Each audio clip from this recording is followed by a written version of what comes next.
Hello dear friends, welcome to my YouTube channel Mukesh English. This is Mukesh Soni.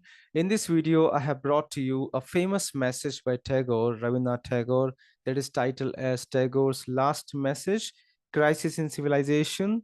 Before that, let's know the background of the speech. The essay Crisis in Civilization was written by the Nobel laureate poet Rabindranath Tagore. Tagore wrote this essay when he attained the age of 80 and nearing the end of his life. This was a turbulent year for the world as the Second World War was raging in Europe and the individual Satyagraha movement was ongoing in India. In these difficult times, Tagore reflected upon the changes that had taken place in the country as a result of British arrival in India.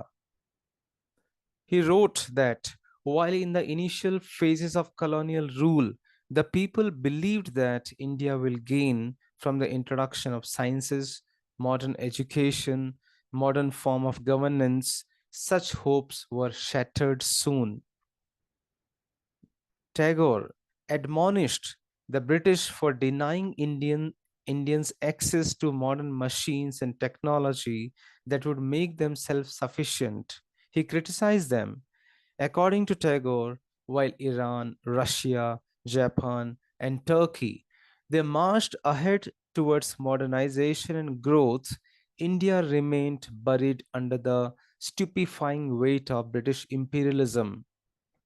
However, the essay ends in a very optimistic note and states that though Indian development was constrained by the foreign rulers, he had full faith in the intellect and the strength of the masses, and he hoped that Indian independence will be followed by the revival of national civilization. Now, the introduction to the speech. Tagore begins by observing that in the late 19th century, English were viewed by Indian political leaders as a very generous race, since England at the time provided a shelter to all those who had to flee from persecution in their own country. Political martyrs who had suffered for the honor of the people were rendered unreserved welcome at the hands of the English. This generosity in the national character had not yet been vitiated by the imperialist pride. Now, the next important point which Tagore has raised in his speech, what is civilization? After initially holding the English concept of civilization in high esteem as representing proper conduct, Tagore refers to a very painful feeling of disillusion. He says that it's very painful feeling of disillusion when I begin increasingly to discover how easily those who accepted the highest truths of civilization disowned them with impunity whenever questions of national self-interest were involved. Further, he says, as I emerged into the stark light of bare facts, the sight of the dire poverty of the Indian masses rent my heart. Rudely shaken out of my dreams, I began to realize that perhaps in no modern state was there such hopeless dearth of the most elementary needs of existence, and yet it was this country whose resources had fed for so long the wealth and the glory of the British people, an intellectual people drifting into the disorder of barbarism. Tagore contrasts the efforts of Russia to fight disease and the illiteracy with the approach in India. Mr. Tagore says, when I look about my own country and see a very highly evolved and intellectual people drifting into the disorder of barbarism, I cannot help contrasting the two systems of governments, one which is based on cooperation, the other which is based on exploitation, which have made such contrary conditions possible. The social fabric is being rent to shreds. Shreds means scatter, scraps.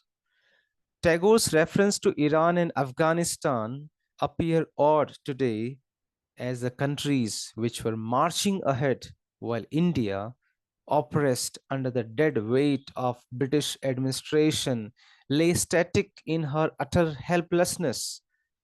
Another great and ancient civilization for whose recent tragic history the British cannot disclaim responsibility, that is China. Of course, it is India and China which are now considered to be among the economic superpowers, while the recent histories of Iran and Afghanistan are less fortunate. He further says, Tagore says, if in its place the British have established with a baton in hand a reign of law and order, in other words, a policeman's rule, such mockery of civilization can claim no respect from us. We cannot respect such civilization which works like a hunter. It is the mission of civilization to bring unity among people and establish peace and harmony. But in unfortunate India, the social fabric is being rent into shreds. Shreds means pieces, into shreds by unseemly outburst of hooliganism, daily growing in intensity right under the very edges of law and order. That's called Gundaraj, hooliganism, daily which is growing on in the intensity right under the very edges of law and order. Perhaps this image is now more closely associated with the countries such as Iran, Iraq, and Afghanistan. So, this is how Tagore's speech is quite very much relevant in today's context.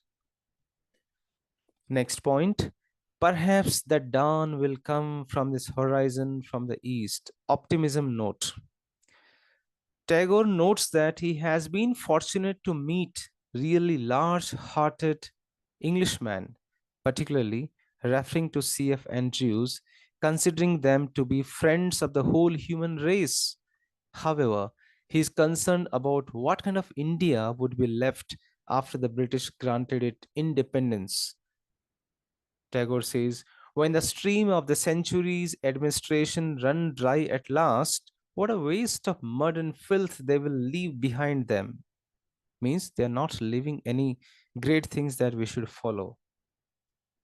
Nonetheless, he looks forward to a period after the disaster is over and the atmosphere rendered clean with the spirit of service and the sacrifice. Perhaps the dawn will come from the horizon.